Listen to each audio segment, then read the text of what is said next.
Well, new details tonight on why some 400,000 Americans may see their IRS refund checks grabbed by the government.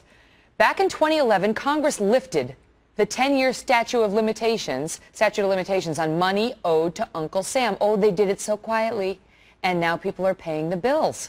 So now debts going back decades are considered fair game for the tax man. You got to explain this. J. Christian Adams with me. He's a former Justice Department attorney and legal editor of PJ Media. This is unbelievable, Chris. It's not, okay, it's one thing if they find out when I'm in college I missed a payment, right? I didn't pay what I owed the feds. It's not that.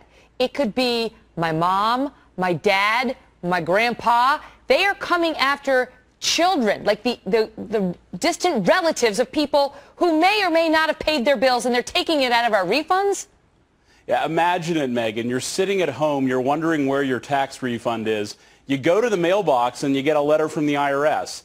And it says, 40 years ago, your parents got a disability payment that we happened to overpay. So this is all the government's fault in the first place.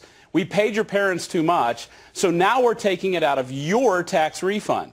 So this is this crazy situation where the government's messed up. Now they're abusing taxpayers who had nothing to do with it for something that was 40 years old. The government doesn't even have the original records. They just sort of have a line item that says, they owe us some money, so we're taking it. Right. They can't even produce the original records. So how are you supposed to defend yourself against the feds and prove that they didn't overpay your mom or your dad?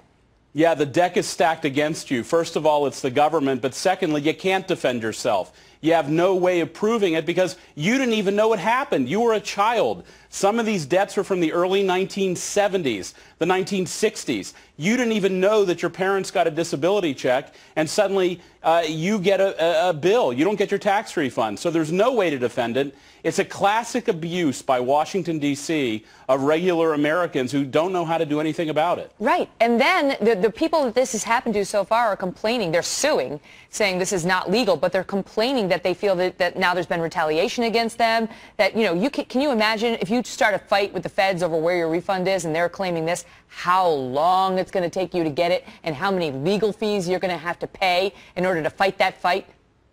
And some of these dollar amounts are a couple hundreds of dollars. So we're not talking about earth-shattering figures. And we don't even know why this law got repealed. That's the really interesting story. Because there used to be a 10-year cutoff on bringing such a claim, but whoops, they got rid of that.